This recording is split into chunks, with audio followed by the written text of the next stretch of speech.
Hello folks. Jadi hari ini kayaknya aku pengen bahas sesuatu kayak gitu. Sesuatu yang mungkin bakal menarik buat dibahas. Ya seputaran dengan ilmu pengetahuan kayak gitu. Tapi ini tentang Islam kayak gitu ya. Jadi kan di Islam itu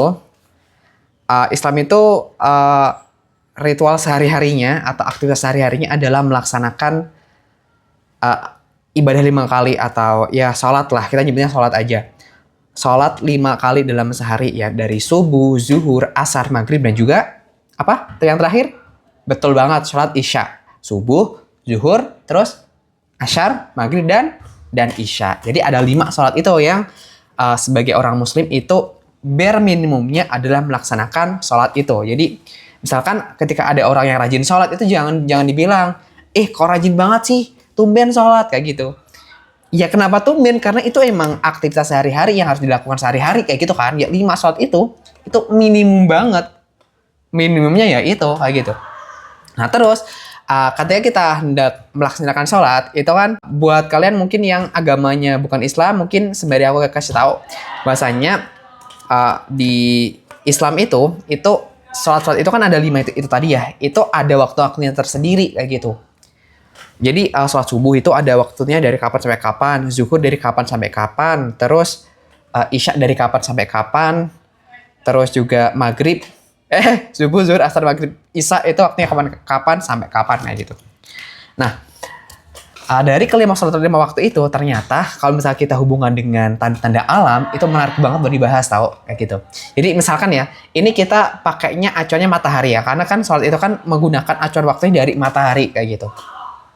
Dan kita bakal bahas dari tanda-tanda alamnya kayak gitu. Yang pertama itu adalah sholat subuh dulu. Jadi sholat subuh itu kalau di buku-buku ada di teks-teks dari teks-teks yang ada di buku-buku dari jasa guru-guru kita itu pasti bilangnya adalah dari terbitnya fajar shodiq hingga terbitnya fajar, gitu kan? Kemudian zuhur dari tergelincirnya matahari hingga masuknya waktu asar. Kemudian waktu asar dari habisnya waktu zuhur sampai terbenamnya matahari. Sholat maghrib dari terbenamnya matahari hingga hilangnya akhir ahmar atau mega merah. Kemudian dari sholat isya dari hilangnya mega merah sampai terbitnya fajar shodiq. Nah itu kan mungkin beberapa dari kita itu ada yang kayak beberapa mungkin yang kita bingung kayak gitu kan. Aku jujur awalnya juga bingung kayak fajar shodiq itu yang kayak gimana bentukannya kayak gitu kan. Terus juga dan lain sebagainya itu kayak gimana kayak gitu. Nah setelah aku makin gede ke sini, aku kayak makin baca-baca juga, makin juga lihat-lihat kajian-kajian kayak gitu. Itu dijelasin, aku baca-baca kitab juga.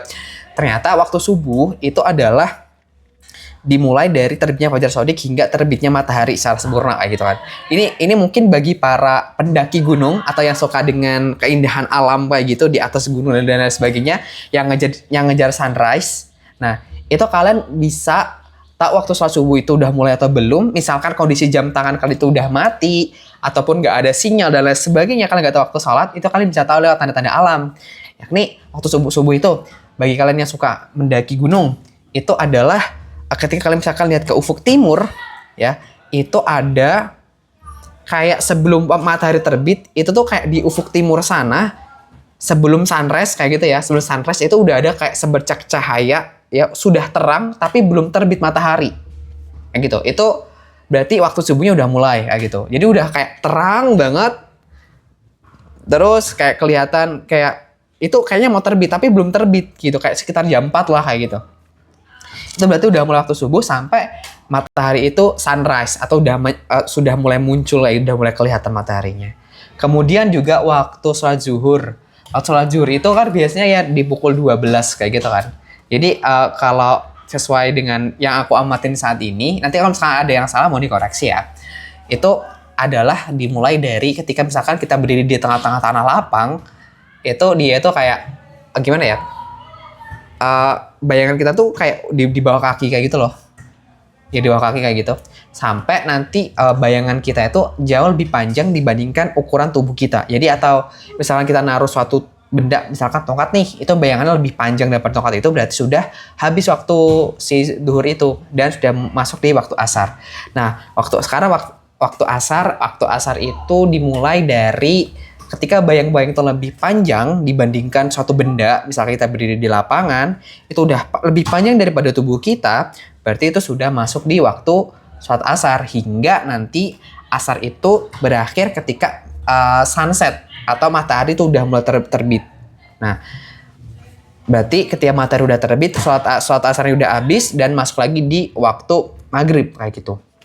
Dan waktu maghrib itu dimulai ketika misalkan udah mulai sunset, ya sunsetnya udah muncul sampai hilangnya sunset.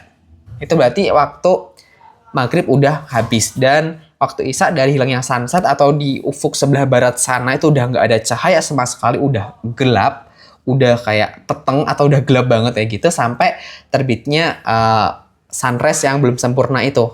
Kayak di ufuk timur itu udah mulai kayak ada secercah cahaya, udah agak terang tapi belum terang, belum terbit kayak gitu. Itu adalah waktu sholat isyanya kayak gitu.